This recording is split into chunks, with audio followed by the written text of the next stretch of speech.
wabarakatuh. Perkenalkan, nama saya Yunidita Widyasari, NIM F2018-010082. Di sini saya akan menjelaskan tentang hubungan struktur aktivitas, kelarutan, sifat kimia, fisika, dan aktivitas biologis obat. Yang pertama, saya akan menjelaskan tentang aktivitas biologi senyawa dari seri homolog. Yang kedua, prinsip Ferguson. Yang ketiga, ionisasi, pembentukan kelat, potensial redoks, dan aktivitas permukaan, serta aktivitas biologis. Aktivitas biologis seri homolog yaitu suatu seri homolog sukar yang terionisasi. Pada beberapa seri homolog, intensitas aktivitas biologis tergantung pada jumlah atom C, di mana makin panjang rantai atom C, makin bertambah bagian molekul yang bersifat nonpolar. Yang kedua, terjadi perubahan fisik antara lain kenaikan titik didih, berkurang kelarutan dalam air, meningkatnya koefisien partisi air atau lemak, tegangan permukaan, dan kekentalan. Selanjutnya diikuti dengan bertambahnya aktivitas biologis sampai tercapai aktivitas maksimal. Jika panjang rantai atom C terus ditingkatkan, maka akan terjadi penurunan aktivitas secara drastis karena makin bertambahnya jumlah atom C yang makin berkurang kelarutannya. Senyawa dalam air berarti kelarutan dalam C juga berkurang. Kelarutan senyawa dalam C berhubungan dengan proses transport ke sisi kerja atau site of action or reseptor. Oleh karena itu, kelarutan dan koefisien partisi lemak atau air merupakan sifat fisika kimia penting dari senyawa seri homolog yang dapat menghasilkan aktivitas biologis. Contoh seri homolog. Yang pertama, N-alkohol, alkylresorcinol, alkylfenol, dan alkylresol. Yang kedua, ester asam P-aminobenzoat. Yang ketiga, alkyl 4,4 stil benediol. Gambar hubungan kelarutan dan aktivitas antibakteri N-alkohol primer terhadap kuman Bacillus typhus dan Streptococcus aureus, yaitu dapat dilihat pada gambar berikut ini. Selanjutnya, keterangan gambar. Dari grafik terlihat garis kejenuhan C. Senyawa di bawah garis kejenuhan menunjukkan bahwa pada kadar tersebut kelarutan jenuhnya dapat disebabkan oleh antibakteri. Di atas garis kejenuhan, senyawa tersebut tidak mempunyai kelarutan yang cukup untuk memberi efek antibakteri. Tidak titik potong antara garis aktivitas seri homolog dan dari garis kejenuhan tergantung pada daya tahan bakteri. Yang terakhir, bakteri yang lebih kebal atau resisten membutuhkan kadar lebih tinggi untuk membunuh sehingga titik potong terjadi lebih awal. Contoh seri homolog. Yang pertama, seri homolog N-alkohol yaitu suatu alkohol primer pada jumlah atom C1-C7 menunjukkan aktivitas antibakteri terhadap Bacillus typhus yang makin meningkat dan mencapai maksimum pada atom C sama dengan 8. Selanjutnya, pada jumlah atom C lebih besar dari 8, aktivitas menurun secara drastis. Terhadap Streptococcus aureus, aktivitasnya mencapai maksimum pada atom C sama dengan 5. Rantai alkohol yang bercabang, alkohol sekunder dan tersier mempraktikkan kelarutan dalam air lebih besar. Nilai koefisien pertemuan lemak atau air lebih rendah dibanding alkohol primer sehingga aktivitas antibakteri lebih kecil. Selanjutnya, contoh aktivitas N-heksana 2 kali lebih besar dari heksanol sekunder dan 5 kali lebih besar dari heksanol tersier, yaitu terbagi menjadi 2. Ada ikatan rangkap yang naik dalam larutan air dan menurun aktivitas antibakteri. Yang kedua, alkohol dengan berat molekul besar. Setel alkohol praktis tidak larut dalam air sehingga tidak berkhasiat sebagai antibakteri. Yang kedua, seri homolog 4N alkylresorcinol, yaitu aktivitas antibakteri terhadap Bacillus typhus pada jumlah atom C sama dengan 6, terhadap Streptococcus aureus, Richter pada C sama dengan 9. Gambar aktivitas antibakteri dari seri homolog 4N alkyl resornisol terhadap Bacillus typhus dapat dilihat pada gambar berikut. Yang ketiga, seri homolog ester asam vanilat. Hubungan dari seri homolog ester asam vanilat dan aktivitas antibakteri terhadap Streptococcus aureus, di mana pada ester asam vanilat terbagi menjadi 4, yaitu metil, etil, N-propil, dan isopropil. 4. Seri homolog ester asam p-hidroksibenzoat, yaitu hubungan perubahan setara seri homolog ester asam hidroksibenzoat dengan nilai koefisien partisi dan aktivitas antibakteri terhadap Streptococcus aureus. Lanjut di prinsip Ferguson, spesifik dan tidak spesifik. Putner, untuk mencapai aktivitas sama, anggota seri homolog yang lebih tinggi memerlukan kadar lebih rendah sesuai persamaan deret ukur.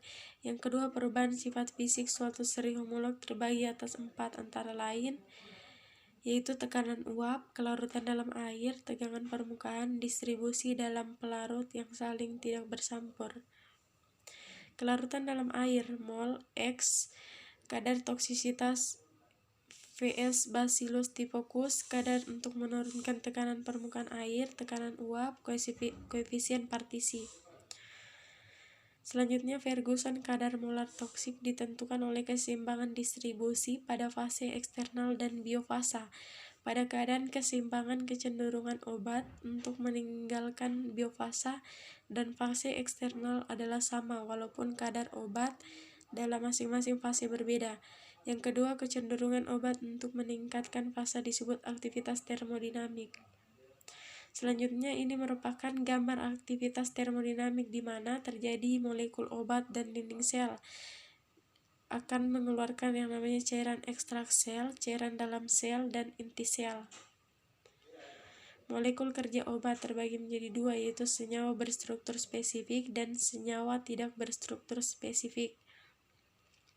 Senyawa berstruktur spesifik yaitu suatu struktur kimia bervariasi, tidak berinteraksi dengan reseptor spesifik. Aktivitas biologisnya lebih dipengaruhi oleh sifat-sifat fisika kimia seperti derajat ionisasi, kelarutan, aktivitas termodinamika, tegangan permukaan, dan redoks potensial. Yang keempat itu efek biologis dari terjadi karena akumulasi obat pada daerah yang penting dari sel sehingga menyebabkan ketidakteraturan rantai proses metabolisme. Selanjutnya, karakteristik senyawa berstruktur spesifik terbagi menjadi 6 bagian, antara lain. Yang pertama, efek biologis berhubungan langsung dengan aktivitas termodinamik. Yang kedua, walaupun perbedaan struktur kimia besar, asal aktivitas termodinamik hampir sama dengan memberikan efek yang sama.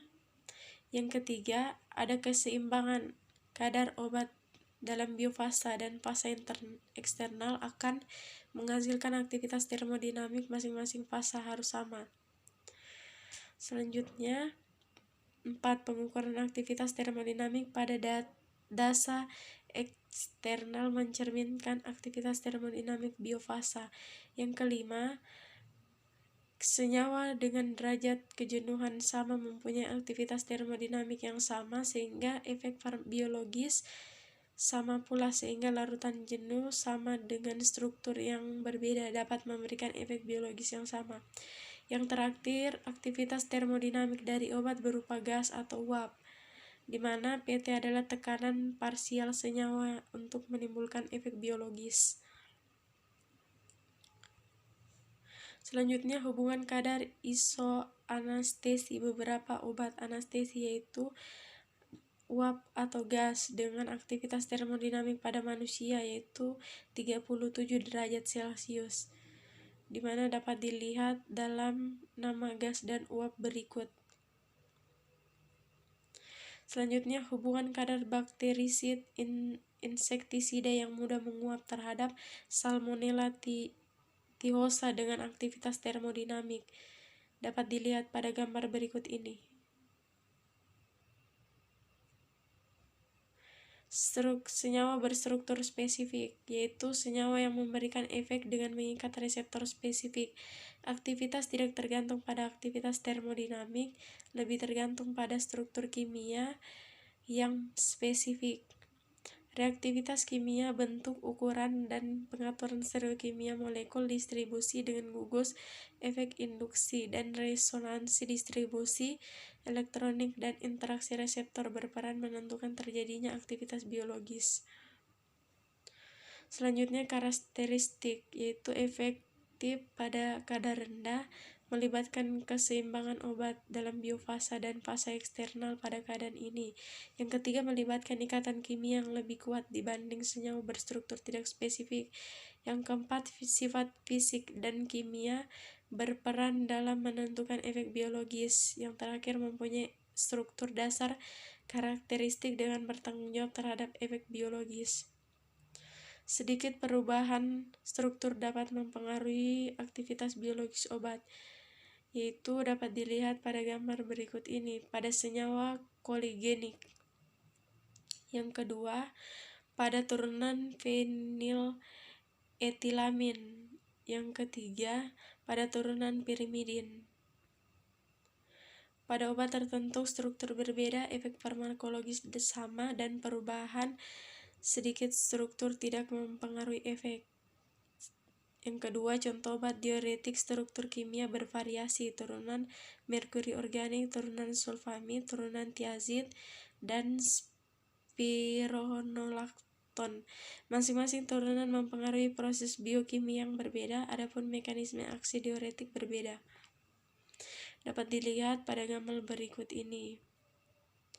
Ionisasi, yaitu suatu hubungan dengan proses penembusan obat dalam membran biologis dan interaksi OR. Ionisasi adalah proses fisik, mengubah atom atau molekul menjadi ion dengan menambahkan atau mengurangi partikel bermuatan seperti elektron dan lainnya.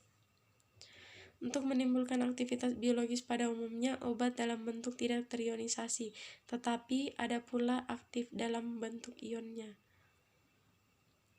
Obat yang aktif dalam bentuk tidak terionisasi dan obat yang aktif dalam bentuk ion.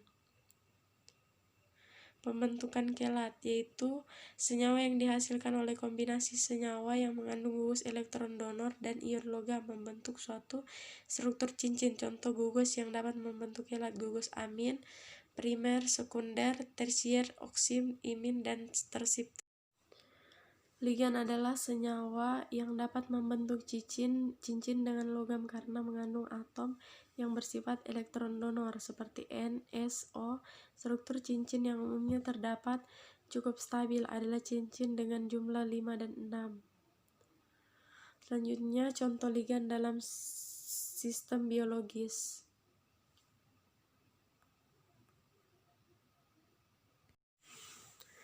Selanjutnya, contoh ligan dalam sistem biologis, yaitu terbagi menjadi asam amino, vitamin, basa purin, dan asam trikarboksilat. Potensial redoks, yaitu suatu ukuran kualitatif kecenderungan senyawa untuk memberi dan menerima elektron, hubungan kadar, oksidator, dan reduktor yang ditunjukkan oleh persamaan Nernst. Reaksi redoks adalah perpindahan elektron dari suatu atom ke atom molekul yang lain. Pengaruh potensial redoks tidak dapat diamati secara langsung karena hanya berlaku untuk sistem keseimbangan ion tunggal yang bersifat reversibel. Pada sistem obat, secara redoks berpengaruh pada sistem distribusi dan faktor steric sangat kecil, di mana contoh turunan quinon AB dan AS, riboflavin. Aktivitas permukaan dan aktivitas biologis. Yang pertama adalah sunfaktan, adalah senyawa yang karena orientasi dan pengaturan molekul pada larutan dapat menurunkan tegangan permukaan. Yang kedua, struktur sunfaktan terdiri dari dua bagian, yaitu bersifat hidrofilik atau polar dan lipofilik atau non-polar. Berdasarkan gugus sunfaktannya dibagi atas 4 kelompok. Yang pertama, sunfaktan anoniak, sunfaktan kationik, sunfaktan non-ionik, sunfaktan amfoterik. Aktivitas surfaktan yang berpengaruh proses obat tergantung pada interaksi surfaktan, kadar surfaktan, struktur kimia surfaktan, efek farmakologi surfaktan. Selanjutnya aktivitas biologis, yaitu terbagi dalam 3 fase. Yang pertama fase farmasetik, farmakokinetik, dan fase farmakodinamik. Fase farmasetik yaitu meliputi pabrik, pengaturan dosis, formulasi, bentuk sediaan.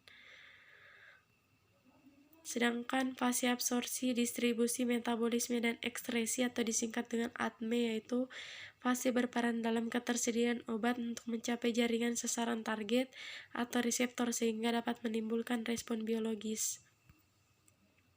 Fase farmakodinamik yaitu fase yang terjadi interaksi obat reseptor dalam jaringan sasaran. Fase ini berperan dalam timbulnya respon biologis obat. Mungkin itu saja yang bisa saya sampaikan. Lebih dan kurangnya mohon dimaafkan. Wabillahi taufiq wal hidayah. Wassalamualaikum warahmatullahi wabarakatuh.